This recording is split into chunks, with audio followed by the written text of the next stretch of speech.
Anhinga, sometimes called snakebird, the darter or water turkey, is a water bird of the warmer parts of America. The word Anhinga comes from Anhinga in the Brazilian Tupi language and means devil bird or snake bird.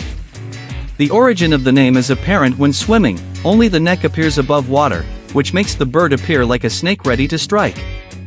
They do not have external nostrils and breathe solely through their epiglottis. Members of the Anhinga genus live in warm, shallow waters and swamplands worldwide. Anhinga swim by kicking their webbed feet to pursue their prey, fish or amphibians underwater, which they spear by rapidly outstretching their bent neck. Anhinga lack waterproof feathers on their bodies. Thus, their habit of basking in the sun with outstretched wings is crucial.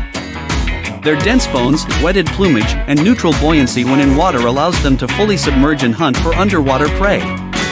They hunt by stabbing the fish with their sharp pointed beak.